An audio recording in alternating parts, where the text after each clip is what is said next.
The Seven Dials Mystery. By Agatha Christie. On early rising. That amiable youth, Jimmy Thesiger, came racing down the big staircase at Chimneys 2 steps at a time. So precipitate was his descent that he collided with Treadwell, the stately butler, just as the latter was crossing the hall bearing a fresh supply of hot coffee. Owing to the marvelous presence of mind and masterly agility of Treadwell, no casualty occurred. "Sorry," apologized Jimmy. "I say, Treadwell, am I the last down?" "No, sir, Mr. Wade has not come down yet." "Good," said Jimmy, and entered the breakfast room. The room was empty save for his hostess, and her reproachful gaze gave Jimmy the same feeling of discomfort he always experienced on catching the eye of a defunct codfish exposed on a fishmonger's slab. Yet, hang it all, why should the woman look at him like that? To come down at a punctual 9:30 when staying in a country house simply wasn't done. To be sure, it was now 11:15, which was, perhaps, the outside limit, but even then. "Afraid I'm a bit late, Lady Coote." "What?" "Oh. It doesn't matter," said Lady Coote in a melancholy voice. As a matter of fact, people being late for breakfast worried her very much. For the first 10 years of her married life, Sir Oswald Coote, then plain Mr., had, to put it baldly, raised hell if his morning meal were even a half-minute later than 8 o'clock. Lady Coote had been disciplined to regard unpunctuality as a deadly sin of the most unpardonable nature. And habit dies hard. Also, she was an earnest woman, and she could not help asking herself what possible good these young people would ever do in the world without early rising. As Sir Oswald so often said, to reporters and others, "I attribute my success entirely to my habits of early rising, frugal living, and methodical habits." Lady Coote was a big, handsome woman in a tragic sort of fashion. She had large, dark, mournful eyes and a deep voice. An artist looking for a model for Rachel mourning for her children would have hailed Lady Coote with delight. She would have done well, too, in melodrama, staggering through the falling snow as the deeply wronged wife of the villain. She looked as though she had some terrible secret sorrow in her life, and yet if the truth be told, Lady Coote had had no trouble in her life whatever, except the meteoric rise to prosperity of Sir Oswald. As a young girl she had been a jolly flamboyant creature, very much in love with Oswald Coote, the aspiring young man in the bicycle shop next to her father's hardware store. They had lived very happily, first in a couple of rooms, and then in a tiny house, and then in a larger house, and then in successive houses of increasing magnitude, but always within a reasonable distance of the works, until now Sir Oswald had reached such an eminence that he and the works were no longer interdependent, and it was his pleasure to rent the very largest and most magnificent mansions available all over England. Chimneys was a historic place, and in renting it from the Marquis of Caterham for 2 years, Sir Oswald felt that he had attained the top notch of his ambition. Lady Coote was not nearly so happy about it. She was a lonely woman.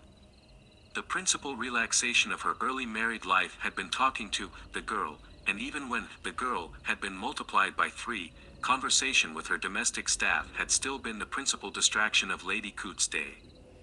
Now, with a pack of housemaids, a butler like an archbishop, several footmen of imposing proportions, a bevy of scuttling kitchen and scullery maids, a terrifying foreign chef with a temperament, and a housekeeper of immense proportions who alternately creaked and rustled when she moved, Lady Coote was as one marooned on a desert island. She sighed now, heavily, and drifted out through the open window, much to the relief of Jimmy Thesiger, who at once helped himself to more kidneys and bacon on the strength of it. Lady Coote stood for a few moments tragically on the terrace and then nerved herself to speak to MacDonald, the head gardener, who was surveying the domain over which he ruled with an autocratic eye. MacDonald was a very chief and prince among head gardeners. He knew his place, which was to rule. And he ruled, despotically. Lady Coote approached him nervously. "Good morning, MacDonald." "Good morning, my lady." He spoke as head gardeners should speak, mournfully, but with dignity, like an emperor at a funeral. "I was wondering, could we have some of those late grapes for dessert tonight? They're no fit for picking yet, said MacDonald. He spoke kindly but firmly. Oh, said Lady Coote. She plucked up courage. Oh. But I was in the end house yesterday, and I tasted one and they seemed very good. MacDonald looked at her, and she blushed. She was made to feel that she had taken an unpardonable liberty. Evidently the late Marchioness of Caterham had never committed such a solecism as to enter one of her own hothouses and help herself to grapes. If you had given orders, my lady, a bunch should have been cut and sent in to you, said MacDonald severely. Oh, thank you, said Lady Coote. Yes, I will do that another time. But they're no properly fit for picking yet. No, murmured Lady Coote. No, I suppose not. We'd better leave it then. MacDonald maintained a masterly silence. Lady Coote nerved herself once more. I was going to speak to you about the piece of lawn at the back of the rose garden. I wondered if it could be used as a bowling green. Sir Oswald is very fond of a game of bowls. And why not, thought Lady Coote to herself. She had been instructed in her history of England. Had not Sir Francis Drake and his knightly companions been playing a game of bowls when the Armada was sighted? Surely a gentlemanly pursuit and one to which MacDonald could not reasonably object. But she had reckoned without the predominant trait of a good head gardener, which is to oppose any and every suggestion made to him. Nay, it could be used for that purpose, said MacDonald noncommittally.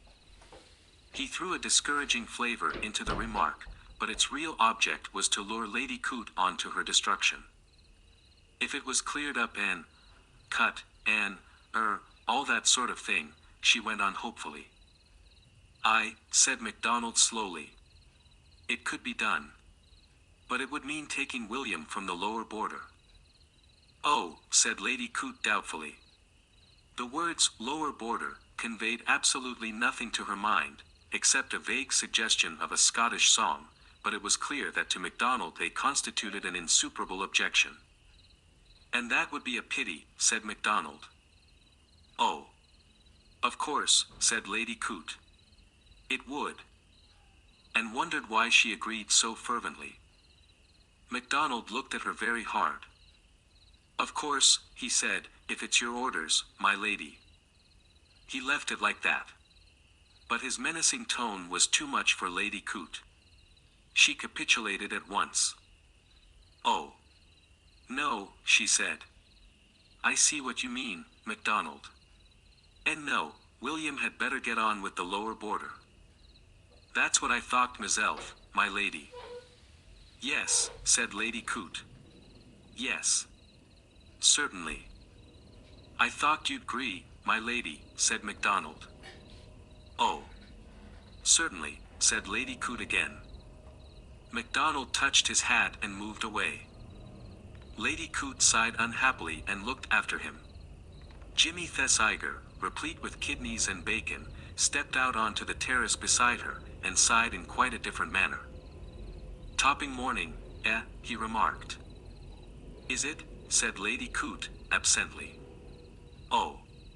Yes, I suppose it is. I hadn't noticed. Where are the others? Punting on the lake? I expect so. I mean, I shouldn't wonder if they were. Lady Coote turned and plunged abruptly into the house again. Treadwell was just examining the coffee pot. Oh, dear, said Lady Coote. Isn't Mr. Wade, my lady? Yes, Mr. Wade. Isn't he down yet? No, my lady. It's very late. Yes, my lady. Oh. Dear. I suppose he will come down sometime, Treadwell. Oh, undoubtedly, my lady. It was 11:30 yesterday morning when Mr. Wade came down, my lady. Lady Coote glanced at the clock. It was now 20 minutes to 12. A wave of human sympathy rushed over her. It's very hard luck on you, Treadwell. Having to clear and then get lunch on the table by 1 o'clock. I am accustomed to the ways of young gentlemen, my lady. The reproof was dignified, but unmistakable. So might a prince of the church reprove a Turk or an infidel who had unwittingly committed a solecism in all good faith. Lady Coote blushed for the second time that morning. But a welcome interruption occurred. The door opened and a serious, spectacled young man put his head in. "Oh, there you are, Lady Coote. Sir Oswald was asking for you." "Oh, I'll go to him at once, Mr. Bateman." Lady Coote hurried out. Rupert Bateman, who was Sir Oswald's private secretary, went out the other way, through the window where Jimmy Thesiger was still lounging amiably. "Morning, Pongo," said Jimmy. "I suppose I shall have to go and make myself agreeable to those blasted girls.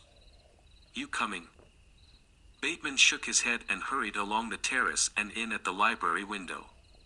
Jimmy grinned pleasantly at his retreating back.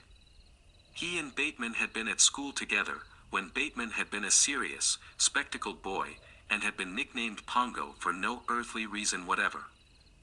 Pongo, Jimmy reflected, was very much the same sort of ass now that he had been then. The words, "life is real, life is earnest," might have been written specially for him. Jimmy yawned and strolled slowly down to the lake. The girls were there, 3 of them, just the usual sort of girls, 2 with dark, shingled heads and 1 with a fair, shingled head. The one that giggled most was, he thought, called Helen, and there was another called Nancy, and the third one was, for some reason, addressed as Socks. With them were his 2 friends, Bill Eversleigh and Ronny Devereux, who were employed in a purely ornamental capacity at the Foreign Office. "Hello," said Nancy, or possibly Helen. "It's Jimmy." "Where's what's his name?" "You don't mean to say," said Bill Eversleigh, "that Gerry Wade's not up yet? Something ought to be done about it." "If he's not careful," said Ronny Devereux, "he'll miss his breakfast altogether one day, find it's lunch or tea instead when he rolls down." "It's a shame," said the girl called Socks. "Because it worries Lady Coote so. She gets more and more like a hen that wants to lay an egg and can't. It's too bad." "Let's pull him out of bed," suggested Bill. "Come on, Jimmy." "Oh. Let's be more subtle than that," said the girl called Socks. Subtle was a word of which she was rather fond. She used it a great deal. "I'm not subtle," said Jimmy. "I don't know how." "Let's get together and do something about it tomorrow morning," suggested Ronny vaguely. "You know, get him up at 7. Stagger the household. Treadwell loses his false whiskers and drops the tea urn. Lady Coote has hysterics and faints in Bill's arms, Bill being the weight carrier. Sir Oswald says, 'Ha,' and steel goes up a point and 5/8. Pongo registers emotion by throwing down his spectacles and stamping on them.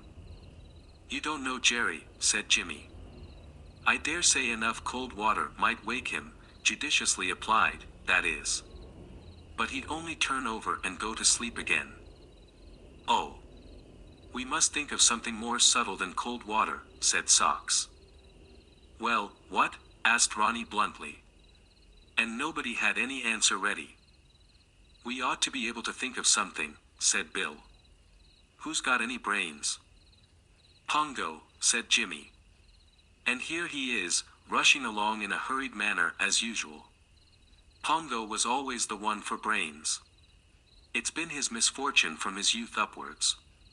Let's turn Pongo on to it." Mr. Bateman listened patiently to a somewhat incoherent statement. His attitude was that of one poised for flight. He delivered his solution without loss of time. "I should suggest an alarm clock," he said briskly. "I always use one myself for fear of oversleeping. I find that early tea brought in a noiseless manner is sometimes powerless to awaken one." He hurried away. An alarm clock. Ronny shook his head. One alarm clock. It would take about a dozen to disturb Gerry Wade. "Well, why not?" Bill was flushed and earnest. "I've got it. Let's all go into market basing and buy an alarm clock each. There was laughter and discussion. Bill and Ronny went off to get hold of cars. Jimmy was deputed to spy upon the dining room. He returned rapidly. He's there right enough. Making up for lost time and wolfing down toast and marmalade. How are we going to prevent him coming along with us? It was decided that Lady Coote must be approached and instructed to hold him in play. Jimmy and Nancy and Helen fulfilled this duty. Lady Coote was bewildered and apprehensive. A rag? You will be careful, won't you, my dears? I mean, you won't smash the furniture and wreck things or use too much water. We've got to hand this house over next week, you know. I shouldn't like Lord Caterham to think. Bill, who had returned from the garage, broke in reassuringly. That's all right, Lady Coote. Bundle Brent, Lord Caterham's daughter, is a great friend of mine. And there's nothing she'd stick at, absolutely nothing. You can take it from me. And anyway, there's not going to be any damage done. This is quite a quiet affair. Subtle, said the girl called Socks. Lady Coote went sadly along the terrace just as Gerry Wade emerged from the breakfast room. Jimmy Thesiger was a fair, cherubic young man, and all that could be said of Gerry Wade was that he was fairer and more cherubic, and that his vacuous expression made Jimmy's face quite intelligent by contrast. Morning, Lady Coote, said Gerry Wade. Where are all the others? They've all gone to market basing, said Lady Coote. What for? Some joke, said Lady Coote in her deep, melancholy voice. Rather early in the morning for jokes, said Mr. Wade. It's not so very early in the morning, said Lady Coote pointedly. I'm afraid I was a bit late coming down, said Mr. Wade with engaging frankness. It's an extraordinary thing, but wherever I happen to be staying, I'm always last to be down. Very extraordinary, said Lady Coote. I don't know why it is, said Mr. Wade, meditating. I can't think, I'm sure. Why don't you just get up, suggested Lady Coote. Oh, said Mr. Wade. The simplicity of the solution rather took him aback. Lady Coote went on earnestly. I've heard Sir Oswald say so many times that there's nothing for getting a young man on in the world like punctual habits. Oh. I know, said Mr. Wade. And I have to when I'm in town. I mean, I have to be round at the jolly old Foreign Office by 11 o'clock. You mustn't think I'm always a slacker, Lady Coote. I say, what awfully jolly flowers you've got down in that lower border. I can't remember the names of them, but we've got some at home, those mauve thingamybobs. My sister's tremendously keen on gardening. Lady Coote was immediately diverted. Her wrongs rankled within her.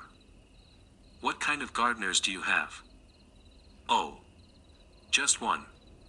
Rather an old fool, I believe. Doesn't know much, but he does what he's told.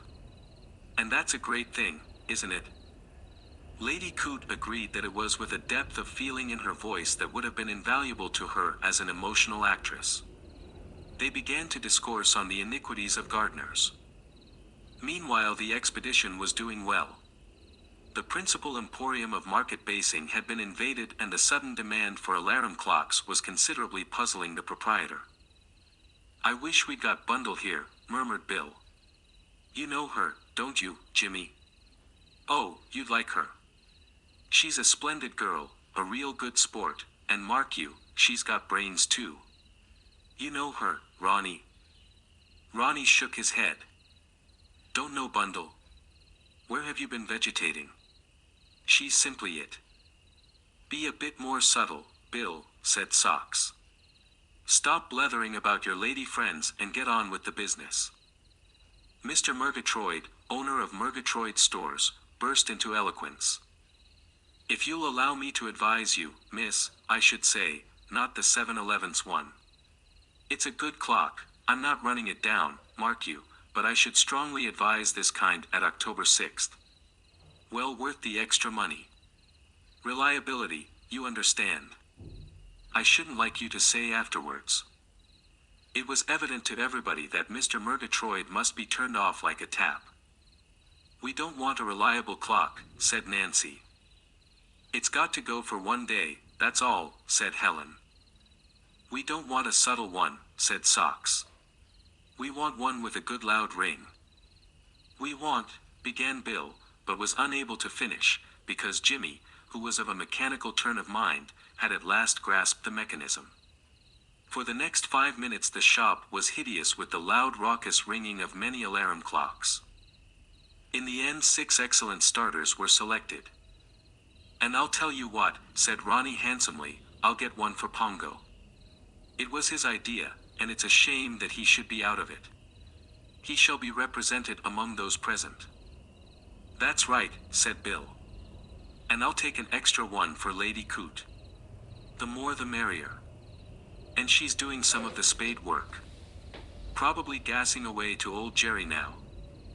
Indeed, at this precise moment Lady Coote was detailing a long story about MacDonald and a prize peach and enjoying herself very much. The clocks were wrapped up and paid for. Mr. Murgatroyd watched the cars drive away with a puzzled air. Very spirited, the young people of the upper classes nowadays.